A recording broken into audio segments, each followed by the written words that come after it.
USA, USA, USA, USA. USA. Let's go. Hand over your heart. Oh, say, can you see? Oh, hand over the RYDER Cup. Hand over the RYDER Cup. Hand over the RYDER Cup. That's all that matters. Welcome, welcome everyone, Duff Daddies, Stuff Mamas. Very, very special episode this week. As always, my name is Brendan Monroe. Down below, you can see him, Michael Adams. Mike, how are you? RYDER Cup, baby. It's on every TV. It's on my radio. Do you call it the radio nowadays? Podcasts. It's all over the place. It's all I'm tuned into right now. Can't wait to dissect it with you guys. It is going to be electric out there in Wisconsin, Whistling Straits. Booyah, baby. Let's ride. Do we still call it the radio? You're darn right. We still call it the radio, baby. And as always, we have the Irish Chooch himself, Timmy O'Reilly. Timmy, how we doing? We got some team golf, and that team is the United States of America versus Europe. Used to be the United Kingdom, but now we are Team USA. We are USA-born citizens, and not to take anything away from the people who test to be citizens, they represent us at Whistling Straits in Wisconsin. I can't wait to break this down. Let's do it. I am so excited. Number one, it's back on U.S. soil. Number two, it is at one of my favorite golf courses. I think in the entire world. It is one of your favorite. You always pick this. I remember, I what do you say? Over under 2 or 3. You've picked this for golfer poll questions.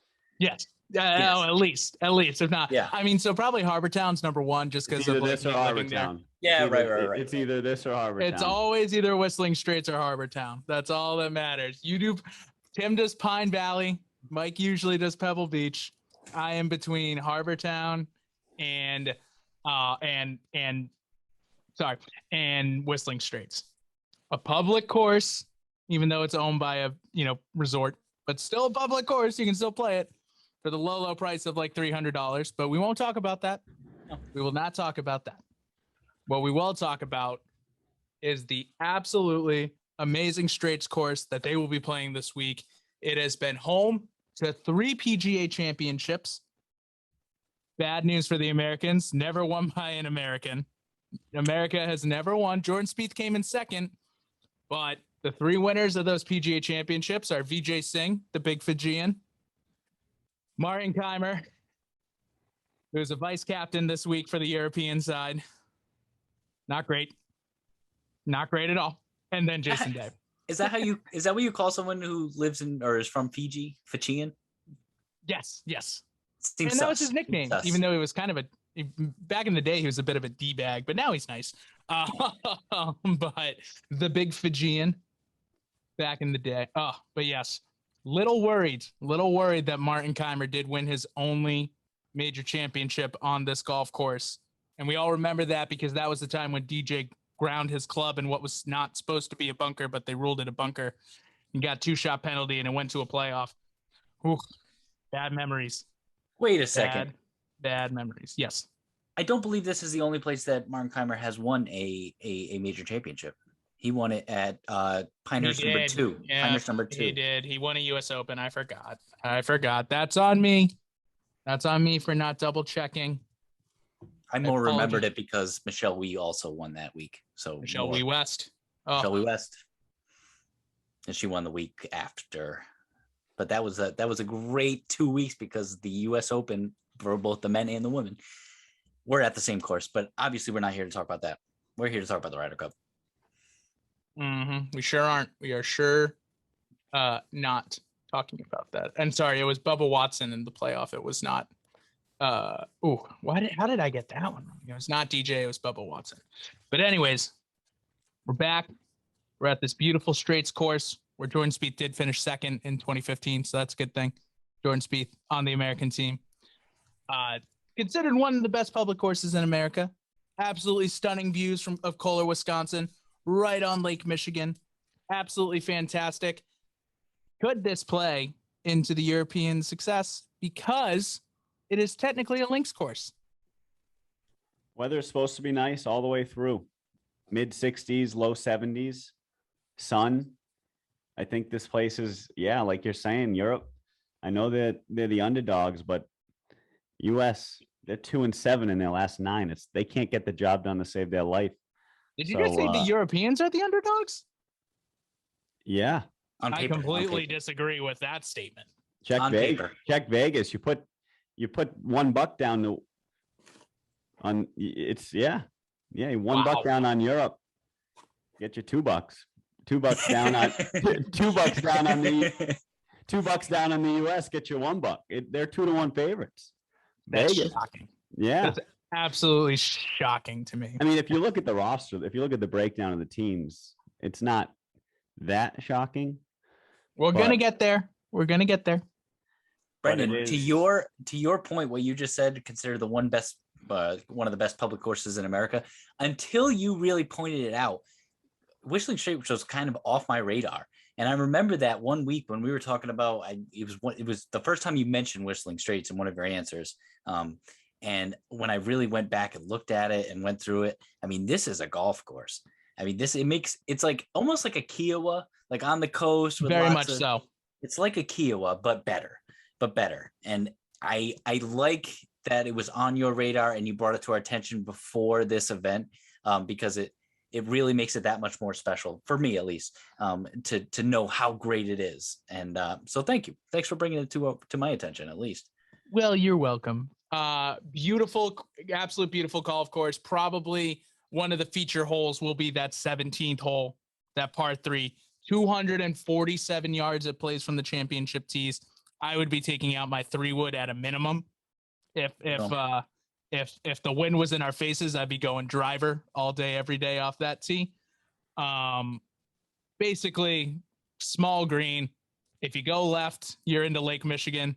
If you go right, you're into the absolute mess that is the heavy, heavy, deep rough there. If you come up short, you're also in the rough. If you go long, you're also going off a cliff. So, an absolute disaster hole 17 is. Ooh. Yeah, it's going to be an exciting golf course to watch these guys play, and hopefully they get to 17, right? I mean, this is match play. This is me against you, 1-on-1, 2-on-2, foursomes, alternate shot, all that good stuff. You hope they're close matches, good matches, but let's go USA, man. I mean, they have a lot of pressure, riding as the favorites, home soil, right? I don't think Europe has many fans coming over here. I don't know if they're even allowed to have a bunch of fans come over. Highly doubt it. Highly doubt that the Europeans are coming. So it might just be Europeans that live here. I'm sure a couple Europeans, more than a couple, will be getting on planes somehow and getting over here. But you would expect the roars and the ruckus to be heavy USA. So, I mean, Stricker's got his hands full, but I do know, did you guys hear he's been communicating with El Tigre? He has been. He's been on the phone with El Tigre, and he even said, don't be surprised if he shows up. Not word for word, but it was something along the lines of his physical presence might be here, or we'll just be on the phone with him. But he is offering input, and I'm sure he wants to be here. So imagine that. You see the GOAT as you walk out. I mean, it might be a little bit of a distraction. It might interesting. Mike, I don't want to pass over the point you just made a little bit back, where you said that Ryder Cup is match play and doesn't always make it to 17 or 18. And this point right here, Brendan might be excited about, because number 16 might be the deciding hole, and that is a par 5. So always. So technically, it could be a par 5 18th or last hole, final hole. So that would be right up Brendan's alley. Trevor Immelman was saying on the Golf Channel that I think some crazy stat where the match play, it's finished on hole 16 more often than like any other hole. So that would be sweet. Little par 5. It's a tough par 5 too. It's a tough par 5. I mean, I don't think they're going to get an easy hole out there, but inject that par 5 right into my veins. That's all I need. I need an ending. I need that. Let's go. Oh, just makes me so excited right now. If we can not get to hole 17, that'd be fantastic. Just sweep them out of here. But hey, we do have to talk about the teams. I'm very excited to. We will start with the defending champions, the bad guys, the guys from the over the seas, 3,000 plus miles away, Team Europe. Oh boy, we got some guys that I really like on this team too. So this is going to be tough to root against. But with our captain here, we do have Paddy Harrington. Absolute monster year, just in golf this year. Finished top 5 at the PGA Championship, lest we forget. Him and Shea Lowry both finished tied 4th. Unreal. Very, very famous. Obviously, legend of the game. Probably the best Irish golfer of all time. And, bringing along some very good vice captains. Something I'm scared about right now. Robert Carlson, not that great, but, 12 European Tour wins. I'm not too scared about Robert Carlson. The next guy, one of Tim's all-time favorites up here, we got Luke Donald. Former world number 1, baby. Used to be the greatest iron player there was besides Tiger. But, yes, he is a Mizuno guy. I'm a Mizuno guy proudly. And glad that you brought that up, Brendan. Continue. That's still, like, the fact that he was world number 1 at one point, like, that still just astonishes me. Like, I never would have thought. Right. Luke Donald, that's when we were in like and I'm not trying to be mean, but that was when we were in the absolute doldrums of golf. 2011, no big names right around then. Tiger was in a bad state, if you guys remember. Oh yeah. 56 straight weeks as the world number 1 golfer. Couldn't tell you a single tournament that I cared about during that time, even the majors. Oh, brutal. Absolutely brutal. But anyways, I digress. We continue on. Martin Keimer as well, vice captain. A little scared about that because he has won, and he won a major at the here. Graham McDowell as well. Very likable guy. Very likable. This is not good. This is not good for us Americans. And the Iceman, Henrik Stenson, also former greatest iron player in the world. Yes. And at Whistling Straits, you are going to have to play very, very good iron play. So it's something that this vice captain's list, a little scary. Luckily, none of them are going to suit up.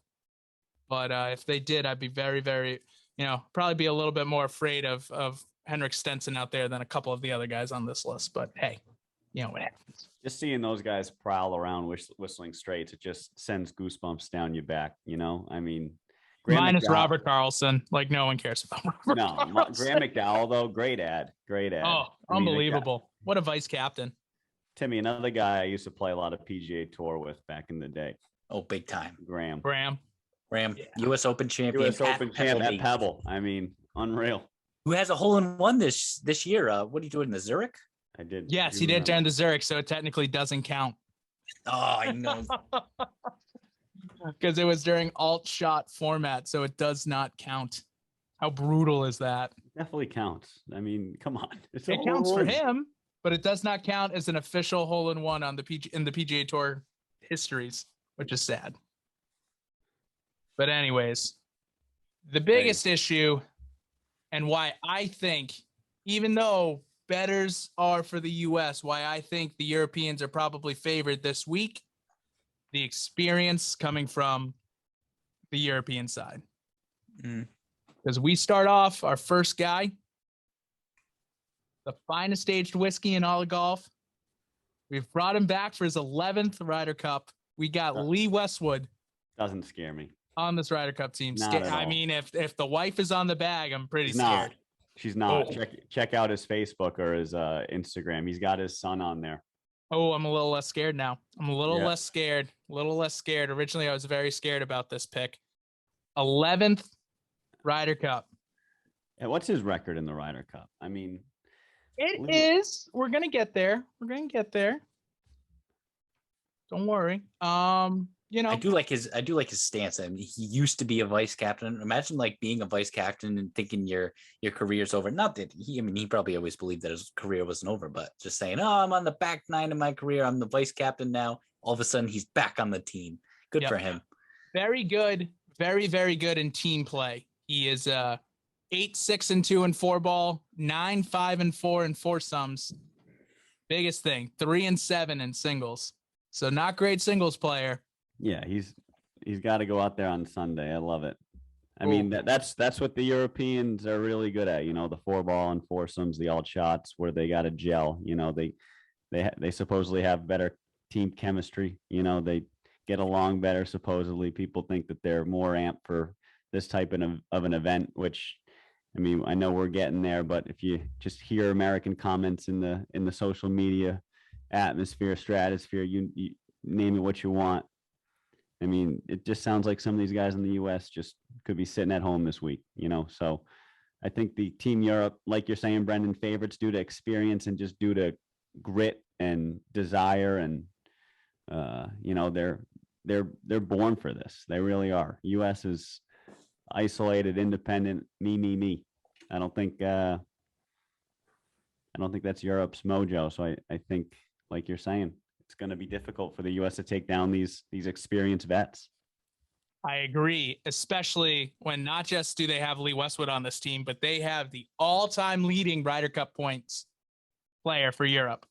25.5 points. Sergio Garcia was a late captain's pick this year. And, yep, don't care what anyone says. I know he's 41. I know he's a little older. He is an absolute American killer in the 4-ball and the foursomes. He is 22-12-7 all time, but he's 4-4-1 in singles. The biggest issue is that he is a great team golf player, and he's going to be paired with Jon Rahm. Wow. So that is going to be probably the scariest team, I think, on the European side right there. Yeah. As long as they can both keep their tempers in check. 100% agree. Yes, I would agree with that. Because we know John's got a temper. We know Sergio is renowned, a world-renowned temper. It's a thing of beauty when it goes off too. But the issue is in the Ryder Cup, it doesn't go off very often because he's usually winning, and that's kind of scary. Very, very scary. I'm not looking forward to him. Not looking forward to who everyone deems as the American killer, because he really is, especially in singles, which is crazy. Ian Poulter at his 7th Ryder Cup. He is not very good in the team play. He's not a great team player. 4-4-1 in 4-ball. Not great. 5-2-0 in foursomes, so he's good at alt shot. 5-0-1 in singles. He is a guaranteed half point when Europe needs it on Sundays, and he's basically been a guaranteed point over the years. I don't know if you can call it, what was that, 9-6-1 if you add up his foursome and 4-ball record. That's a pretty good record. I mean, if you're so I'm not I think he's just an overall good Ryder Cup match play guy. Like he gets it, and his game might not be cut out for the PGA Tour right now, but I fear the living shit out of Ian Poulter when he makes a nice long putt and he gives you that just wide-eyed, like straight face, like fist pump, like wow. I mean, this guy, he brings it. So I wouldn't want to be paired up against him if I'm someone on the US, but they got their work cut out for him, baby. Yeah. And go ahead, Tim. I didn't mean to interrupt you. I apologize. No, he has the fire. Mike, you're right. It's when I like the visual of him having the wide eyes, because I can totally picture it. As soon as he does that, it's like, do not mess with me. I am dialed in. And he gets it done when he has to. And what I mean by that is, like, you notice like a lot of like majors, like he has to win the tournament before or come in like a certain spot in order to qualify for the next major tournament. He does it a lot of the time, and he gets it done when he has to. And he has that fire in the inside. And like you said, the word grit, he's a gritty guy. He's got that grit. As gritty as an Englishman can be, which is not that gritty. But as a posh Englishman can be, as Ian Poulter is. He's a little posh. The sad part about it is, especially from the veteran side, when the person you're most likely going to get a point off is Rory McIlroy, that's a little bit scary because Rory's been I mean, it's the 6th Ryder Cup. He's been playing, as he's still 30. So, I mean, like 6 Ryder Cups before, at the age of 30 is pretty goddamn impressive. But 11-9. So not the best. Not the best, not the worst. Acting like not he's the best. terrible.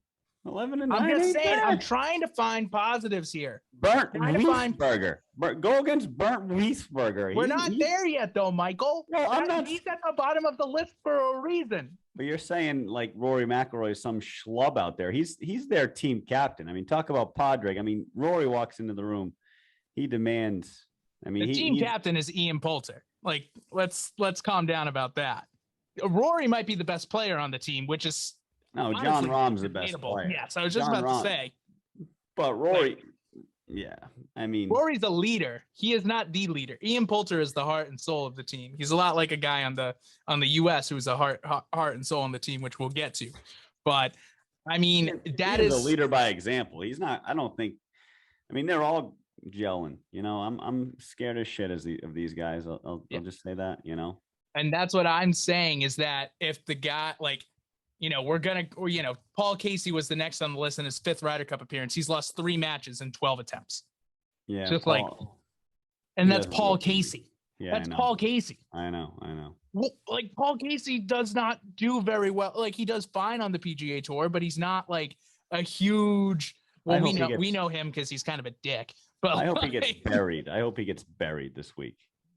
I hope a lot of these guys get buried, but like when Rory McIlroy is the guy that you could most likely get points off of, that's kind of. I don't like that comment there. Most likely get points off of. Out of the veterans, out of the vets, not out of the rookies or the 2nd-year guys. Sergio, he's another guy that scares the shit out of me. I mean, I was just about to say Sergio's the best. Scares the shit out of it. It's the Ryder Cup, Brendan. It's not PGA Tour.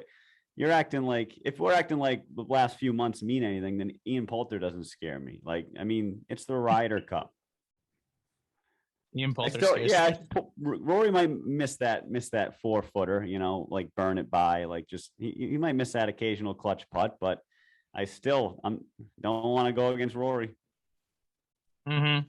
Can you imagine a European team for a Ryder Cup team without Rory McIlroy? No, I can't. I can't. Absolutely not. No. But he is the face of European golf. I mean, yeah. And we haven't even gotten to some of these other guys. Currently, I would say yes. I will say that the next face of European golf is John Rahm, who is making his 2nd Ryder Cup appearance. And unfortunately for the U.S. is kind of an absolute freaking monster. And at age 26, he's the best player in the world. Didn't he 1 and 2 down Tiger in France too in the singles? In the singles, yeah. And that was like before he was good. Like now he's 23 years old. He did that. He did that when he was 23 years old. Beat the greatest player of all time. I don't even know if I knew who he was. That was like John Rahm's kind of not his coming out, but like that was like, oh, John Rahm's gonna be good. Like that was that moment in time. And I mean, he's 26. He's not going anywhere. Arguably, I mean, I would say probably the best player in the world right now. People can argue kind of can't lay, but that's more about run. Whereas I think John Rahm's game is the best. And it's only his 2nd ever Ryder Cup. And Rahm got screwed this year with COVID. I mean, yeah, he did. He really did. And like I said before, he's going to be paired probably with Sergio throughout the entire week in the alt shots and the 4-ball. So that is a very, very, very scary team.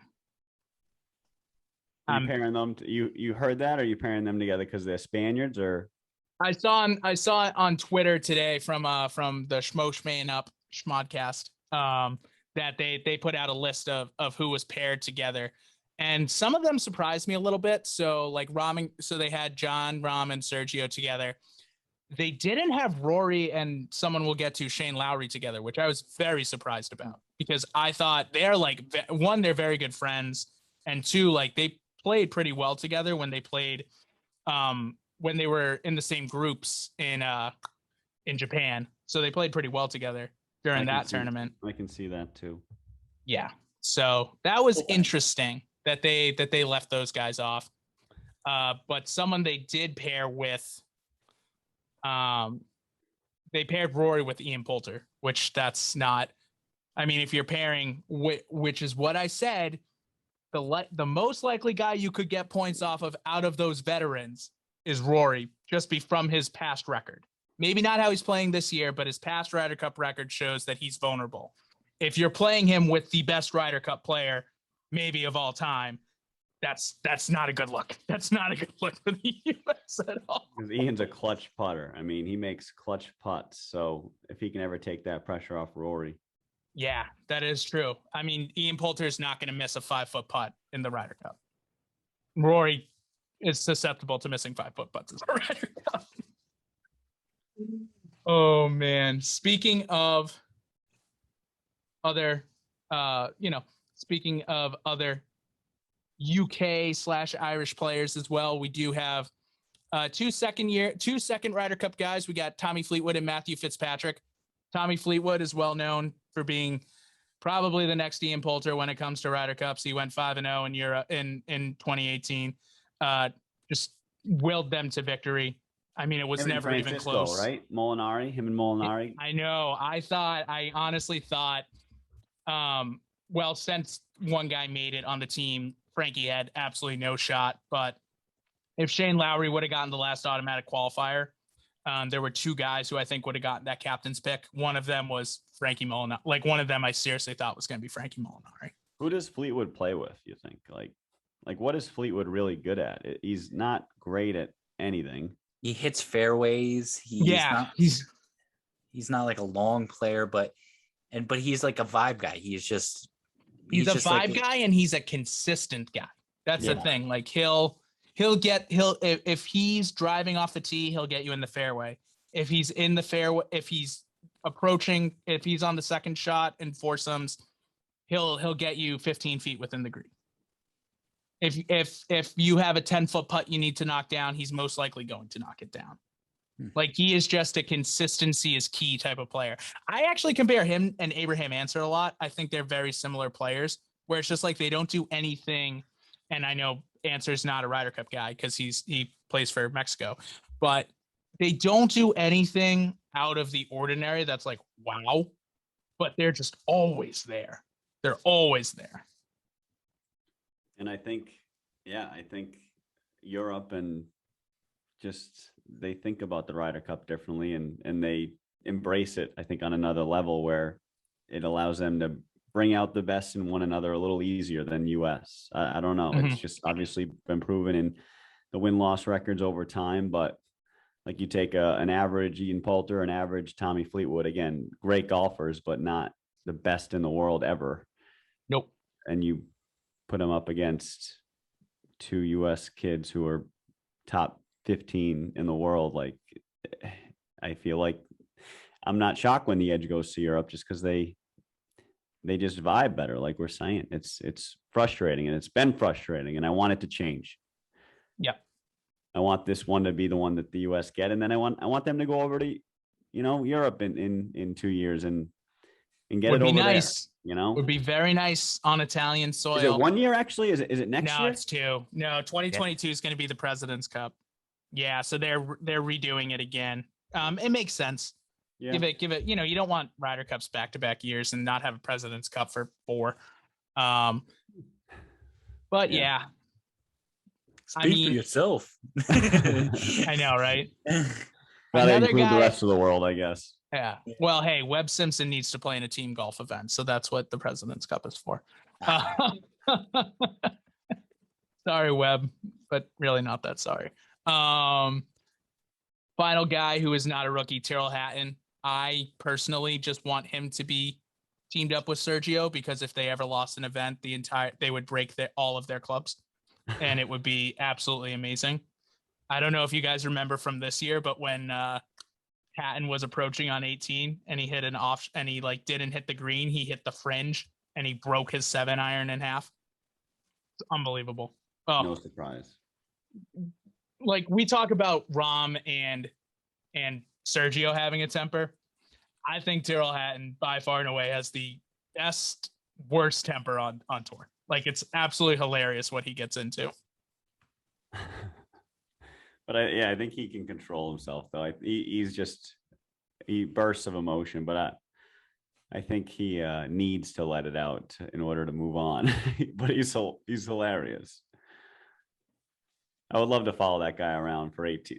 Maybe give me. I did. 7. He was hilarious. I did in South Carolina. He was absolutely hilarious. He was out of the tournament, so like, I mean, not out of it, but like it was the last day and he wasn't contending. So he was just talking to his manager the entire time about the bets that they put on for like Arsenal versus Chelsea. It was hilarious. I was just sitting there like, what is going on right now? Brendan, you didn't forget about the Norwegian golfer that. I did not, because we still got to get into the rookies. Don't worry. Bad. I thought you were skipping over some studs. Absolutely not, because we do have, I mean, this is Victor Hovland's first Ryder Cup. He is the future of European golf. He will be on this Ryder Cup team for many, many, many years to come. I really hope that he turns into not a very good Ryder Cup player, but knowing his track record, he's probably going to be pretty damn good at this, and that's going to piss me off. Who does he play with? Do the young guys play? Do they mix young and old? What do you think there? Hovland played with Fitzpatrick. Fitzpatrick was 0-2 in 2016 and his only ever Ryder Cup. So that could be a good thing. This could be a good thing. They could be two guys who don't want to win, so that would be nice. Nice. Fitzy's a weak link, no? Fitzy's probably a weak link of that crew between Fleetwood, Fitzpatrick, and Hatton. I would say is probably the weakest link. I don't know about you guys. I don't think Hatton's a weak link unless he decides to go off the deep end. Then he will turn into the weak link. Hatton's played well this year. Both Fleetwood and Fitzpatrick haven't been playing great in regular golf this year. So I think this is my theory. You put Fleetwood and Fitzpatrick together because it's if you win, that's a bonus. And if you don't, you're like, well, all right, whatever. Sure. I mean, so they had Hatton playing with our next rookie, which was Shane Lowry, the big Irishman. He is a rookie, but he doesn't give me the rookie vibe. You know, he's one of the greatest European amateurs of all time. He won the Irish Open as an amateur in 2009. Like he's a monster. He's just a sleeping giant. Yeah, just an absolute sleeping giant. And this is a guy that I feel like could also, like, even though he's a little bit older, I feel like he could really do some damage this week, and I'm not looking forward to that. Especially he's a very, very good links player golf. Yes, he is. And the final player on this team, Bernd Wiesberger, rookie. I think he's the first Austrian to ever play. He Justin Rose, where you at? Because he finished second place at the BMW in Europe. I mean, this is just automatic. He would not have been on this team. Automatic qualifier, yeah. Yeah, he is probably going to be the weakest link, I think. I don't even think he's really that great, but like, you know, he automatically qualified, so he's got to be on the team. So do the US only have 6 automatic qualifiers, top 6 in the world rankings, and Europe's 9? Europe is 9. So back in the day, it used to be 10 and 10. Both teams would be 10, and they picked 2 captains picks. That's how it was until I think 2016 or even 2018. And then America went to 4 captains picks because I forget who. I mean, I think it was after 20. I forget what year it was. It might have even been after 2016 because like Ryan Moore was like automatically qualified for that team, and people were like, "Why is he on this team?" Oh, yeah. Exactly. Who he ended up, winning the last singles match to take the Ryder Cup home. But people back then were just like, "Hey, what is this? What is this nonsense?" How is Ryan Moore on this team? But yeah, so interesting stuff. Wouldn't be surprised to see that changed for the next go around. Yes, because Justin Rose, he Would love to see him here. I mean, Bernd Wiesberger, I mean, doesn't do it for me, but No, it does not. Hopefully he goes 0-4 and Yep. gives the US that kick in the ass they need. My guess is he plays twice and he loses both. Yeah, because 4 guys sit Friday morning, Friday afternoon, Saturday morning, Saturday afternoon, and then they all play Sunday, right? Yep. So I don't think he'll win his singles no matter who he plays against. And I think he'll play once in 4-ball foursome. And I just don't. If it's alt shot, like maybe he gets hot, you know what I mean? But I just don't see him doing well. Yeah. The biggest thing here and the biggest reason why I think Europe is the favorites, I know it's not the betting one, total experience in total Ryder Cup experience, 50 years of Ryder Cup experience in this team. That is scary. Oh, I don't like that. Just living on this earth as long as I have. I mean, as we have. I mean, experience kills, man. I mean, it's what gets the job done. So especially in the Ryder Cup, that's the issue too. Rut-row. Because it is unlike any tournament that you play throughout the year. It is an experience, and having people who have experienced that for half a century, which is an incredible number. Yeah, I think that's going to be. I think that's a good argument you got there, Brendan. Yep, and I'm not a fan of it. I don't like it. I don't like it one bit. But hey, it's not a deciding factor, but it is a point for the European team. That's for sure. It is. But enough about the bad guys. Are we ready? Oh yeah. Are we ready to talk about the good guys? Finally. Oh, Team USA. Team USA, even though it's got both the US and the European flags on this is the colors of Team USA. I am so ready. Steve Stricker taking over the team in his home state of Wisconsin. There's nothing better. There's nothing better right now. Oh, his vice captain's a little bit surprising, I will say. Some of them make perfect sense. Some of them do not make sense. His first vice captain, Jim Furyk, who was the captain of the 2018 U.S. Ryder Cup team that got absolutely shamed, losing 18.5 to 9.5 in France. Probably would not have been my first pick. Holy goodness. Was that what the score was in France? 18.5 to 9.5, an absolute disaster. That's just terrible. Yeah, I'm pretty sure they had 12 points going into Sunday. Pretty sure it was basically. Yeah, I remember waking up at like 3 a.m. to watch on this that. Is over. And yeah, literally first day, brutal. Yep. Awful for Team USA that year. He does make up for it though with his second vice captain pick, which is Davis Love III. You're really giving Jim Furyk a hard time right now. I'm not going to give him a hard time. I'm just saying it's an interesting pick. I mean, he just wants his boys around, I'm sure. How can you fault him? I mean, at the end of the day, he's got to put the lineups out there, but the guy's got to. I ain't blaming coaches on Ryder Cup teams unless it's I don't know. That is debatable because you can certainly play guys when you shouldn't, but for the most part, I mean, play better. As Timmy says, just play better. The biggest issue with Jim Furyk when he was a Ryder Cup player, he played in 9 Ryder Cups. His 4-ball record is 1-8-1. Wait, is Jim Furyk's 4-ball say it again? His 4-ball record. So play the same ball. Not play the same ball. Everyone plays their own ball. 1-8-1. Yikes. Woo. He can tell you what not to do. Maybe not the best pick for a Ryder Cup captain if you can't play 4-ball. But hey, that's just me.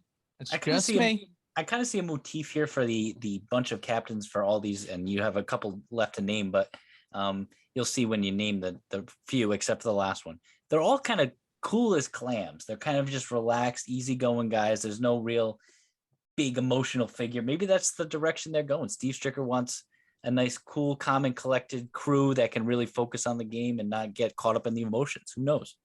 I could see that, but he also picked Davis Love III as a vice captain, who is pretty emotional, but did win in 2016. He won in 2016, and that's all that matters. He was the last Ryder Cup captain for the U.S. to win. In 2012, he came so close, but again, it was the collapse at Medina. So I was a little surprised that they chose him in 2016, but he avenged himself. And we got 3 names that are very interesting. Very, very interesting names. First up, Freddie Boom Couples, who has never played in a Ryder Cup. Vibe guy. He's a vibe guy. Absolutely. Can you believe that? Can you believe that Freddie Boom Boom has never played in a Ryder Cup? Sad. That was the most shocking statistic I've ever heard in my entire life. I guess, but he's kind of like I don't know. He's always kind of not overrated, but he's always involved as like a really, really great player. I mean, he has won Masters, and he's always like there for that Masters tournament. He's a big presence around when it comes to national. Big time Masters guy. Big Masters guy. I mean, he's always leading the Champions Dinner and everything like that. I mean, I get it. He's a great personality. I mean, everyone loves to be around him. So, I mean, I think he's a great pick for a captain. I mean, or a vice captain, and not incredibly surprised that he hasn't been on a Ryder Cup team. I mean, maybe the year he did win the Masters, that would have been great, but that's all he really has. I mean, how many professional victories does he have? Please hold. Please hold. Please hold. Tick, tick, tick, tick, tick, tick, tick. I didn't know this. He's 61 years old, too. That's kind of crazy. He's got 15 PGA Tour wins, 3 European Tour wins, and a couple PGA Tour Champions wins, but we don't count those. All right, so he's 15. That's all right. Now it's a little more surprising that he hasn't been on a Ryder Cup team. 2 Players Championships, too. Golf's 5th major. F off. Get out of here, Brandel Chambly. Golly. I rescind that statement. He's not. Yeah, that is a little shocking. Yeah, I rescind that he never played on the Ryder Cup. Yeah. He never played on a Ryder Cup team. He was kind of the face of American golf during some of those years, too. Unless the U.S. team is like wrong. Unless like the U.S. team statistics are wrong. Like Boom Boom was the guy back in the day. Very sad. Very sad to see. All right. I got a quiz for you guys. When you look back at Freddie Couples and old videos, what is the brand he wears on his visor? Don't look it up. Brendan, look at Brendan. I know he couldn't be looking it up more. I mean, God. No, I mean he's got. This is from 2008, so he's got Bridgie on it. I don't know the old. He's already got a fucking picture of his visor up. I had his Wikipedia up to check the amount of wins he won. Gotcha. Oh man, is it like AT&T or something like that? The white with black lettering, and I think this is it. I don't know. I just picture him with a white visor, him and his unibrow back before they plucked those things. I believe it was Lynx, LYNX. Oh, all right. And I have no idea what that is, but for some reason that sticks in my head. Now, please fact check that. Freddie Couples. Yep, he used to wear Lynx. Hot dog. Thank God. That would have been he never had a he had close to a unibrow. Oh no, he did. No, he did. No, he did. Oh Jesus. Can you believe believe he was considered golf's like sexiest guy back in, like, all the girls wanted a piece of the Boom Boom with the unibrow. Oh, just hilarious. Watch him oh swing. My goodness. 2 more vice captains to go. I know we're going crazy on this, but we do have Zach Johnson, a good old Midwestern boy, decent Ryder Cup record as well. 45 years old. I kind of forgot he was that old, to be honest with you. And then finally, for the first time since 1995, he will not be playing in the Ryder Cup. It is Phil Mickelson, the final vice captain. He does not have the best Ryder Cup record, but boy, he's an absolute legend, and he will be huge for this U.S. team as a vibe guy too. He's gonna ask for a celeb shot, no doubt. Oh, no doubt about it. He's gonna be like, he's gonna come in and he's gonna be like, all right, Harris, like you take a break. I'm gonna shoot this real quick. He definitely brought his clubs. Definitely brought his clubs. Oh yeah, 100%. Someone gets injured, he's going in.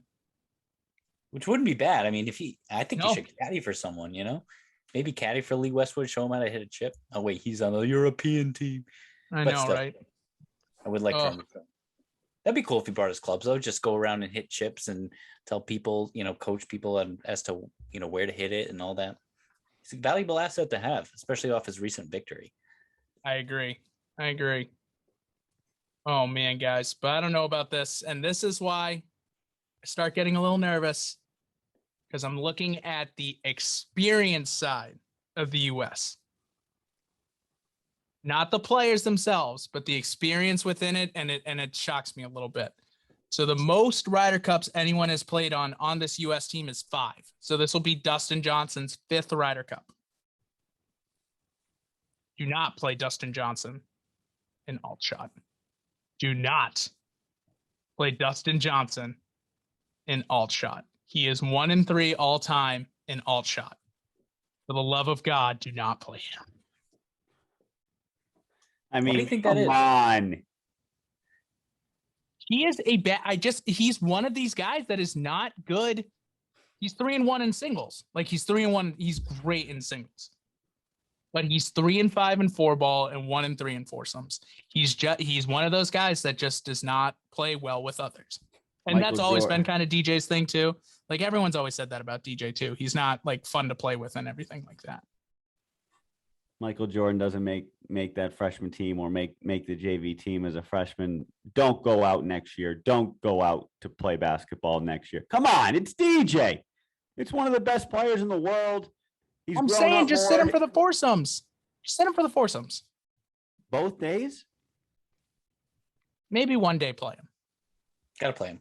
I don't know. I'm not a sitta guy because he hasn't had a good record necessarily. I mean, there is something to it, but at the end of the day, we want to instill some confidence in these guys, I agree. You tell DJ day one that he's not playing because he doesn't have a good track record. It's like, I Who know. do you place him with? Who do you place him with to guarantee a W?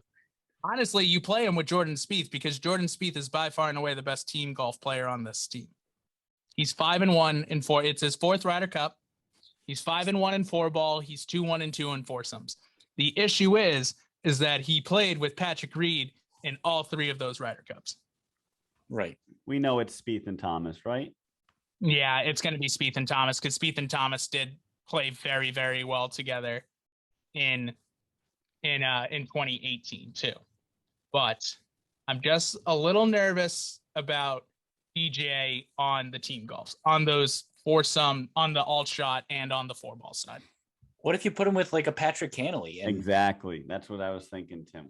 They Wouldn't just be a play their bad own idea. games, play their own games, and they don't need each other's energy to do it, but they just play, get in the zone, and just play. Whereas I think we need DJ to win this thing. I think DJ needs to have a role here. I can't be afraid of putting DJ in the lineup. No, but I do. That is a little weird. The 1-3, but I mean, it's just not his thing. It's not his thing. But you gotta switch up his partners. I agree there. One guy who you should not play him with is Brooks Koepka. Right. After Brooks Koepka's conversations recently. Or Bryson. You can't play DJ. DJ likes to just go, he's not going to wait up for Brooks. He's bullshit. Oh man. And here now becomes the issue is that Brooks in his 3rd Ryder Cup, he's a pretty good Ryder Cup player. He actually is on the US side. He's probably one of their better Ryder Cup players, especially on the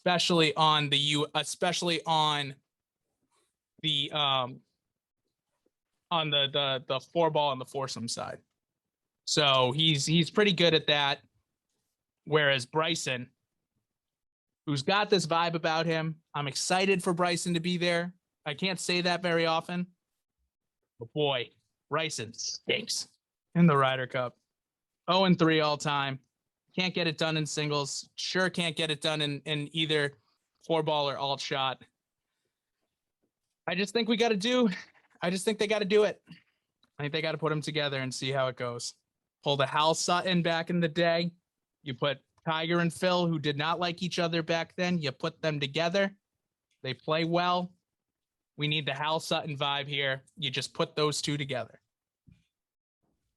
And if it doesn't happen, where are we going?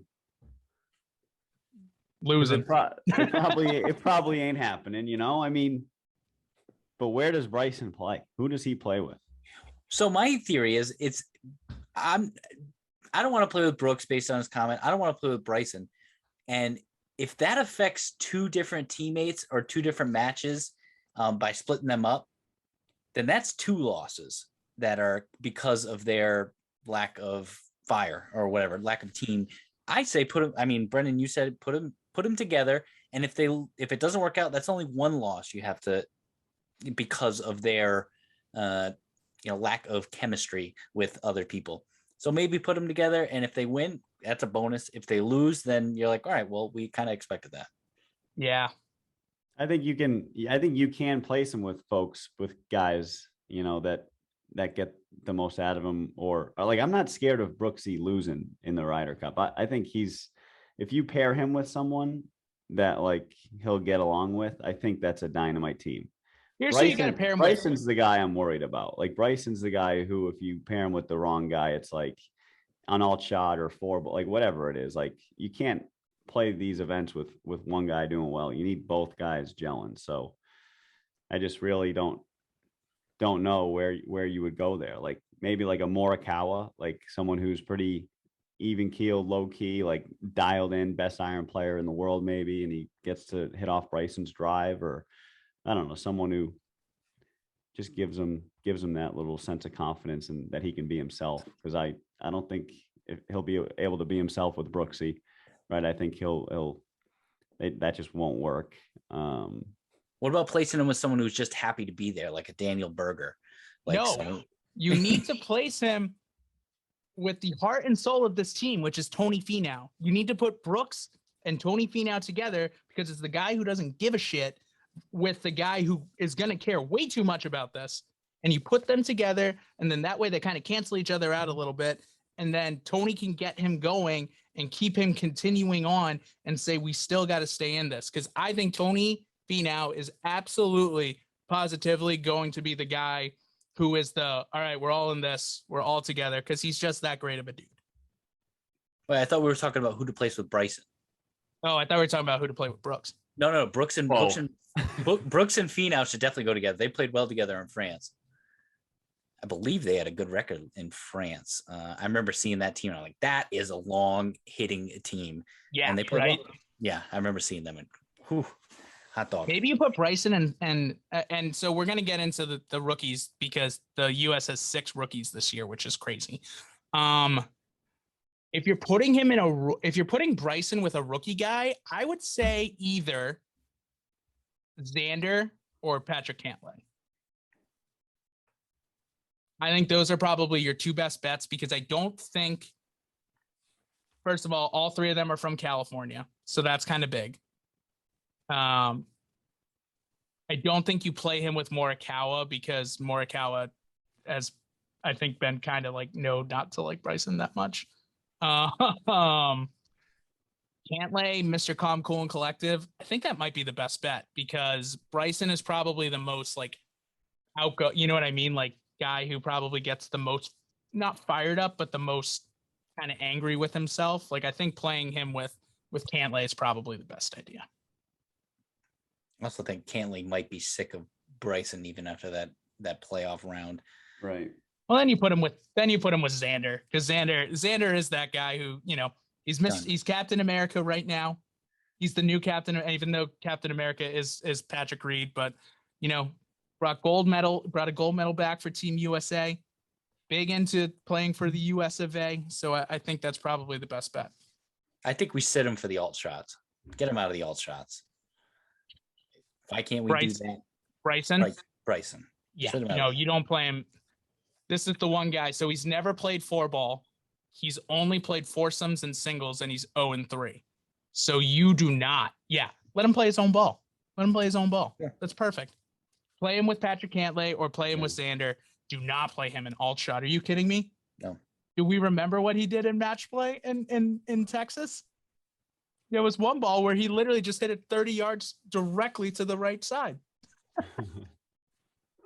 Oh, I don't think he played well in Zurich. Did he even? I don't even think he played in the Zurich Classic either, right? I don't think he did as well. Yeah. So like, yeah, you do not. Yeah, you don't play him. You don't play him in alt shot. Nope. That is the one. So the two guys that I will say you do not play in alt shot are DJ and Bryson. Those two guys do not play in alt shot. There are plenty of other guys on this team who I think would be better. One of those is Colin Morikawa. Colin Morikawa, I think, is by far and away the best rookie. Well, because he's also like the third best player in the world right now. But he is the best rookie, I think, equipped for alternate shot. Because every time he hits that ball with an iron, it is flush. And you need that in alt shot. You need a guy who will save you if something doesn't go right. Sounds good to me. Yeah, I like that. But I'm trying to think who you would play him with.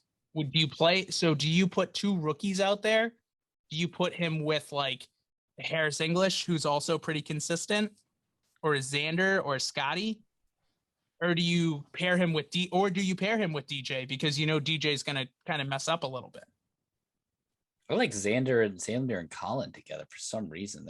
They both kind of very, I don't know, similar players. They're very nonchalant. They're cool mannered. I don't know. I kind of like them together. Both very good iron players.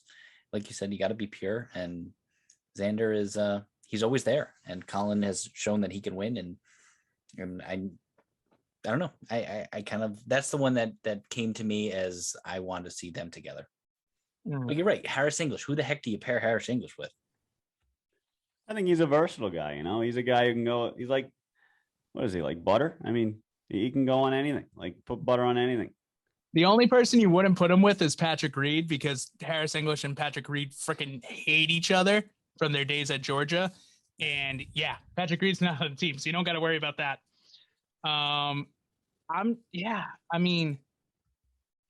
think the two that I think are locked in are Koepka and Finau, Spieth and Thomas. I think those, JT and Spieth and Brooks and Tony Finau, I think those are the teams that are absolutely locked in.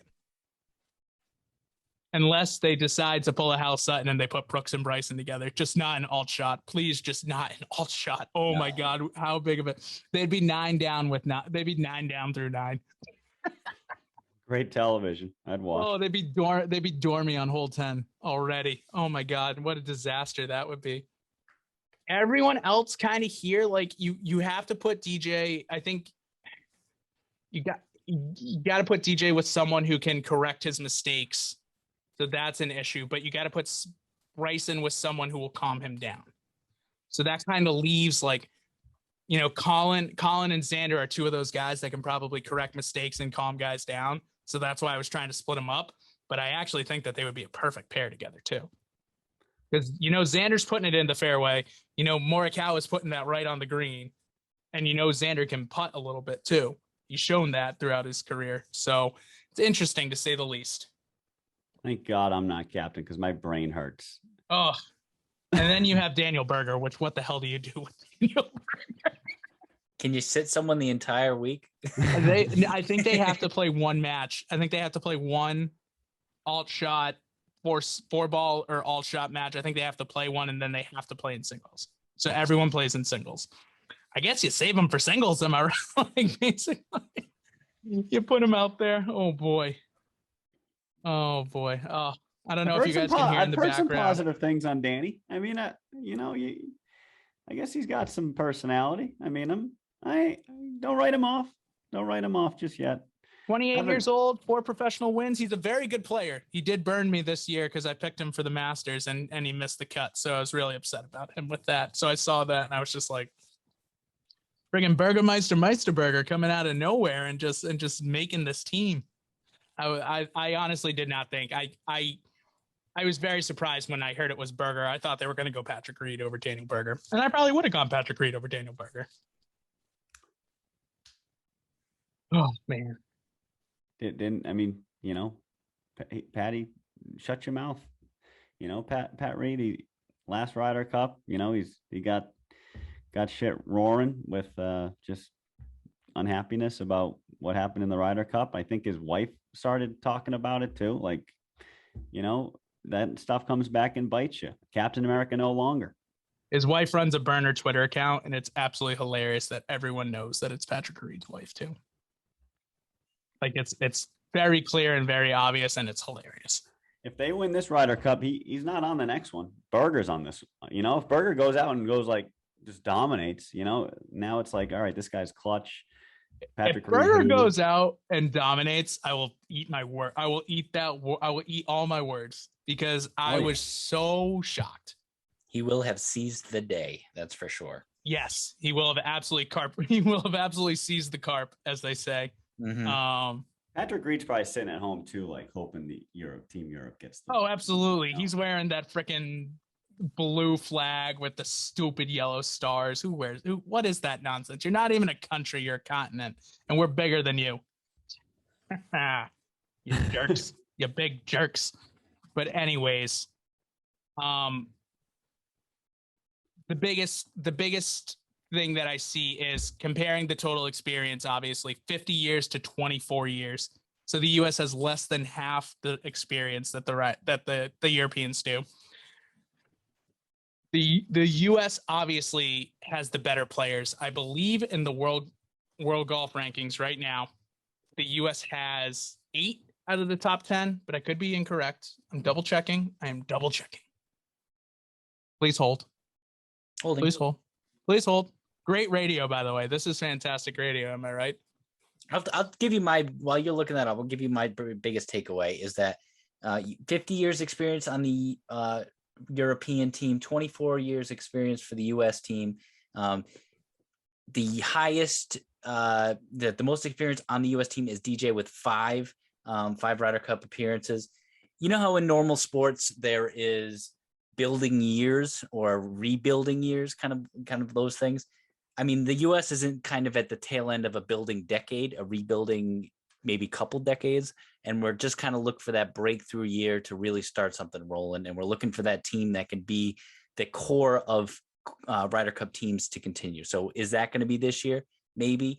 God, I hope so, because a nice little run for the next 20 years would be great golf and great for for USA citizen.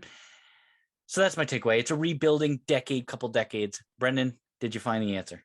Yes, we have 8 out of the top 10 players in the world right now. Jon Rahm's number 1. Louis Oosthuizen is number 8. Everyone else in that is American. Everyone else in that is on this team. So there is no and this is kind of where we go into, where I'm kind of going into my predictions almost. There is absolutely no reason why the U.S. should not win this Ryder Cup. And there is absolutely no reason why the U.S. should not win this Ryder Cup going away, except for one thing, and that is the U.S. just does not know how to play team golf in the 4-ball and the foursomes. They've never been good at it. Whenever the U.S. has come back, whenever the U.S. has won, it's always because they've had a very, very strong last day. The only time that I can remember them being extremely good was in 2012 when Medina happened, and then it was like a polar opposite happened. The U.S. did great in the team golf side, and then Europe just won pretty much every single match on the other side, and it was insane. It was absolutely insane what happened that year. But hey, I just don't see the U.S. pulling it out this year, which is hard for me to say because I'm rooting for it. I have to give the advantage currently to Team Europe. And I don't like that answer, and I hate it, but I'm giving them the advantage, and I hope that I'm proven wrong. Hey, time will tell, baby. It's going to be fun television. Friday through Sunday, 36 holes. Friday, 36 holes. Well, probably not 36. They get cut short because of match play, but you know what I mean. A lot of golf between 30 to 36 holes. A lot of golf being played. I'm very excited about it. Very, very excited about it. Mike, who do you think? Who do you got this? Who do you got it pulling out? You know, I'm trying to go through Twitter here a little bit and just get caught up on some of the action at the Ryder Cup. I do see Finau and Brooks playing together in a group pre-practice, pre-Ryder Cup practice round. I see Brooks Koepka quote tweeting Ryder Cup USA, a little video of Brooksy going over to talk to Bryson, say something probably like, hey, let's do this for the cameras. But who cares? It was something. And then he walks away. Ryder Cup USA tweets USA with a flag, and Brooks quote tweets it, nothing to see here. Teammates talk, go USA. So, I'm rooting for the USA. I might put money down on the USA. I'm certainly thinking that the USA is more talented, and I think they get it done. I think they get it done. Home soil, home cooking, a bunch of USA fans, red, white, and blue flags flying around, people going nuts. I think, I don't know. I think they silently and they get this done. No, not many people expect them to. I think people are on the Team Europe bandwagon here, like you, Brendan, thinking they're gonna win. Go Not USA. on the bandwagon. I do think they're gonna win. Nope, not this year. Tim? USA. Done. Yes, the European team has that it factor, but I think this is going to be the breakthrough year. Nothing to support that except the point that you just made, Brendan. 8 out of the top 10 are on that US team. I know, and maybe that it factor can be overpowered by the number of sheer better players that are on this team. Just powerhouses. I think with all the hubbub around the USA losing and all that, they do have a lot of pressure on them this year to do it. But I think they know that this one means that much more, being on home soil and getting rid of that 2-7 streak. I think this is the year. I go USA all the way. I wanted to go as far as to, and I can't do it, but I wanted to go as far as to say US win, and you will not see Sergio, Poulter, or Westwood in another Ryder Cup ever. That's where I want to go. US is going to bury them. And then, but the only thing, if this was on European soil and they won and they came back to the US in 2 years, I think you could see a scenario where Poulter, Westwood, and Sergio, unless they automatically qualify, which I don't think they will in 2 years. They're going to be 2 years older. I think there's probably some good young talent coming up in the European circuit, but that's what I want. I want Ian to go out on the most sour note possible. I want Sergio to get driven into the ground. And I want a little change of the guard for Team Europe. I think these guys have had too many successful years, too many good moments, drinking out of championship trophies with all sorts of beverages and fun stuff. It's over. It's all over. There wants some blood. There will be no dumb ole chance this week. None. Unless I'm proven right. But I hope I'm not. I hope I am incredibly wrong this week, boys. I really do. Oh man. What do we say, boys? What do we say? Should we move on to our normal segments of bogeys for the boys? Oh yeah. Oh great. Well, me and Mike had a great opportunity on Monday. We played in a scramble event at Foxborough Country Club. For My Brother's Keeper, a great charity located in Easton, Massachusetts. It's a Christian-based charity that focuses a lot on delivering meals and furniture to people in need. Awesome. During the winter, they bring during the Christmas season, they also bring Christmas presents. So unbelievable charity, great event. Mike and I, we had a very, very good day. I think we shot 8 under. Came in 5th. Hot dog. We did have some hot dogs too. Oh, did we have some hot dogs? We had big wieners. 2 enormous hot dogs.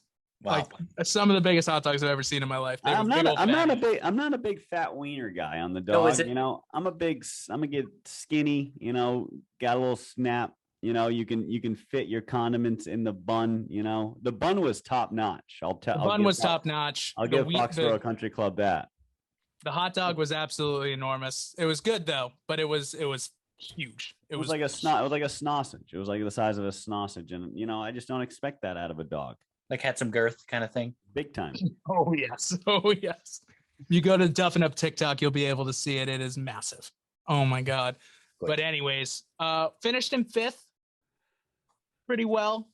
There were a couple holes where I kind of screwed up. There were, you know, we also played with a ringer as well, and then we played with my mom too. So yeah, shout out Andy Wilder. Thanks for keeping us afloat. I mean, we might have started out.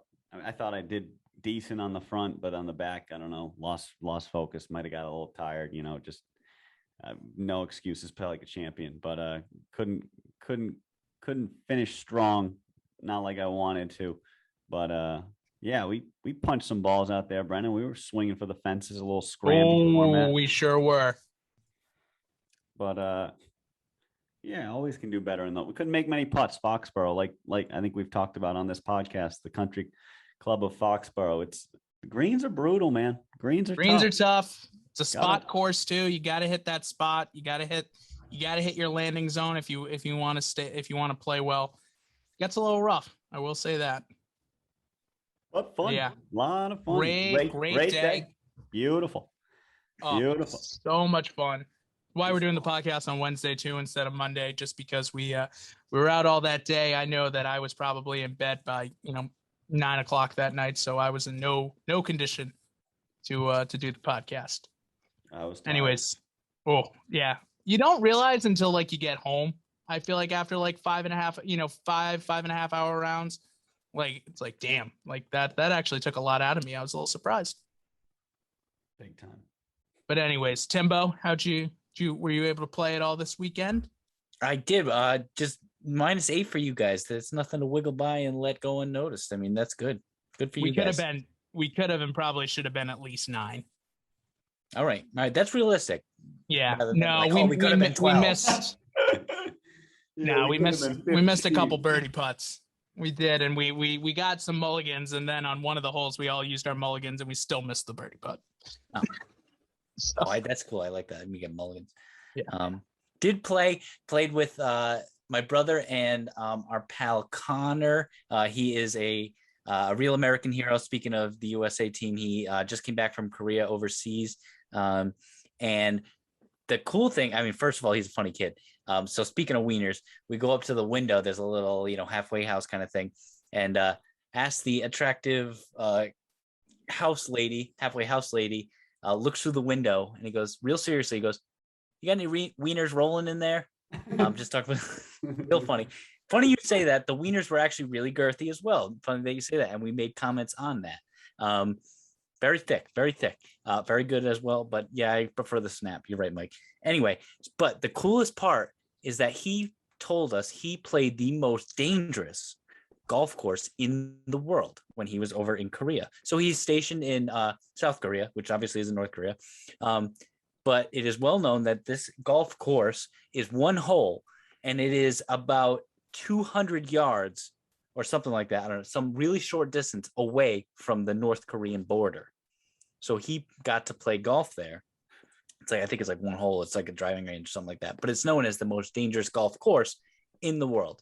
And so obviously you don't want to hit a ball too far and over the border up there. Hopefully no one from North Korea is listening. Oh, wait, they can't listen to things they like can't. this. They have no internet. Yeah, they can't do that. We usually stay away from the geopolitical stuff after Mike talked about Chinese Taipei, and we almost went down a rabbit hole and got banned in China. But North Korea, fuck them. Yeah, they can't hear us. They can't hear us. So yeah, we played at Waverly Oaks, which is right over in Plymouth, and cool place. Mike, it reminded me a lot of the Cape Club. Remember we played that a while ago? Oh yeah, reminded me a lot of that, except without the golden amber waves of green. But it was cool, and my handicap, I shot a 92. I don't know how my handicap didn't go up with that, but boy, oh boy. Learned a new game called Sticks, but we'll do that for another time. Really wanted to put a 64 in on the old handicap. See how far See how far Whoa. down it goes. Single digits. Oh my God. It would have went from a 12 to a 9 so fast. It would have been like, oh, this is nice. But that would have been cheating. And we are not cheaters here. No cheaters.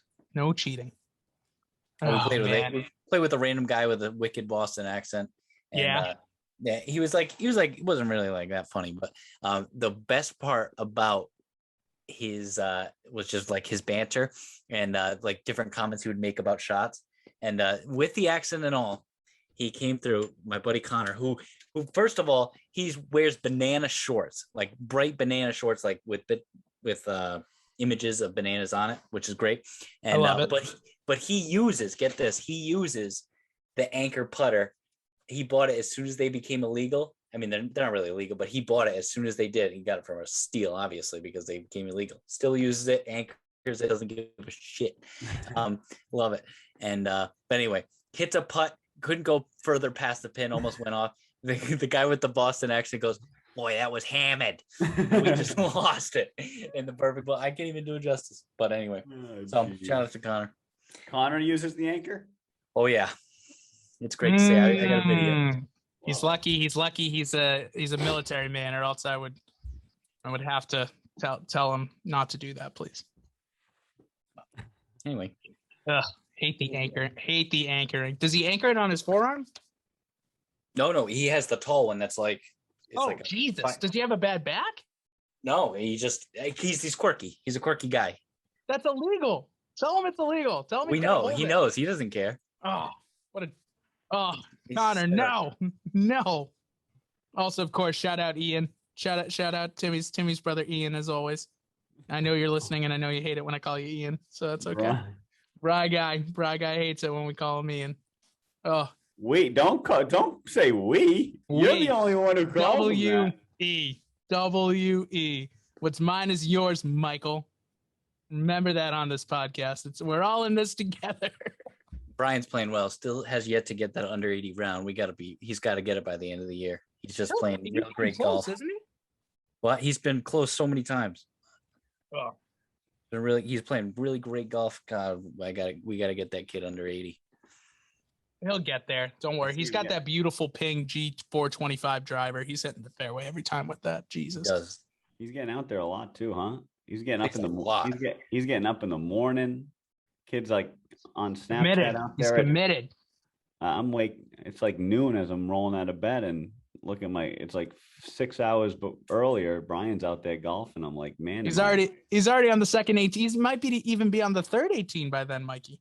Yeah, he's on the 19th hole grabbing a cold one. He's getting better and we're not. We're working on it though, guys. We're working on it. That's okay. Oh man. Well, we do have one last segment, and it is all of our favorite segment. Timmy, we got a golfer poll? Oh yeah. Let's do it. Boys, Ryder Cup team, of course. Of course. Boys, imagine yourself in this scenario. You are currently at the top of your game. You've never played better. You are confident standing over a ball. Boy, I can't imagine what that feels like. You are standing over your ball every single swing. You know exactly where it's going to go. You make the Ryder Cup team. Your captain, you are the best player on that Ryder Cup team. Your captain approaches you and gives you the option. Which option would you pick? Would you rather be the leadoff guy and be in the first group, first singles match, first foursome, and be the leadoff throughout the entire Ryder Cup? Or do you be the anchor and you are in the last group of the foursome, the alternate shots, and the last single match to bring up the rear? Which are you going with? Mike, do you want to go or do you want me to go? You got it. It's the easiest answer in the world, and it's the first guy. I want to be the first guy out there, set the tone, set the pace. Half the time, the anchor doesn't even matter, especially in singles. Like, no offense, but Europe won 18.5 to 9.5 last year. Whoever was the anchor, it didn't matter. The only time the anchor doesn't matter is singles. Yeah. It could matter, obviously, but I mean, the anchor on Friday morning rounds and Friday after, they all Definitely matter. matters. Definitely matters. But wouldn't you rather be the guy that gets out there first and sets the pace? Sounds like you would.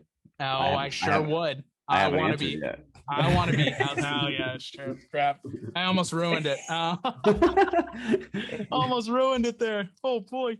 I want to be the guy that's getting out there, setting the pace, beating the ever living snot out of those darn Europeans to start off, and really getting out there, getting points every day. Yeah, that's where my mind went at first, but as you began talking, obviously I just want to say something different than you know. How they usually go. No, but it is cool. Like, as I got to thinking Friday morning and Friday afternoon, if you're the anchor and all those, like, everybody's done as you're coming in, you know. So you're kind of like just being put in front of like more of You the get the guys opponent. behind you. You got the cheering crew behind you. Right, but you can really, like, I don't know, incite some fear into like your Ian Poulters who maybe have finished already, and then you drain one on the last hole in the anchor match, and now puts a little more pressure on those guys going out in the afternoon or the next morning, you know. But I think I'd want to be the lead, you know. I'm just thinking about that singles match on Sunday. I don't want to risk not my point not counting, you know. I want to ensure that it matters, and like Brendan said, just setting the tone. Give me the lead. And if it's a tight day going into Sunday, you want to be the first guy out there getting that first point. Right. Setting the tone. Boys, we all agree that we are on the same page. If you're at your top of your game and you're confident standing over every shot, obviously the most difficult shot would be that first shot on Friday when the nerves are probably at their peak. But if you're confident standing over your ball, you're at the top of your game, absolutely set the tone. Show the boys how it's done. You know, put some fear into people like Ian Poulter, like you said, Mike. Brendan, like you said, on that final day, make sure you go out there and get the W for singles matches. Boys, we agree. We got to go first. We got to lead off. I agree. And that lead off, I mean, everybody's there watching, you know. Then as you hit, they follow. But like, if you're the anchor, people could be scattered all around the golf course. You know, if I'm confident, I want everybody watching. Do I? Do you actually? No. I don't know if I want anyone watching. I know, but and at the end of the day, once you finish your match, maybe you win 5 and 4 or something like that, or even if it comes to 8, you get to go back and you get to cheer on your teammates as they come in, which is huge. I like that. That's a good call, Timbo. Oh, I just want that first point, baby. I want that first point every day. I want to be out there at 7 a.m. with everyone in the crowd going freaking nuts and teeing right off and getting in there. That's my goal. That's my dream. That would be my dream for the Ryder Cup. Oh, it'd be so much fun. 8 a.m. Friday morning. 8 a.m. 8 a.m. Well, boys, Golf Channel. I've got, usually this is the time when I'll say, please follow our socials. Please follow this. Please follow that. Let's do something. You know what I'm going to go out with this week? USA.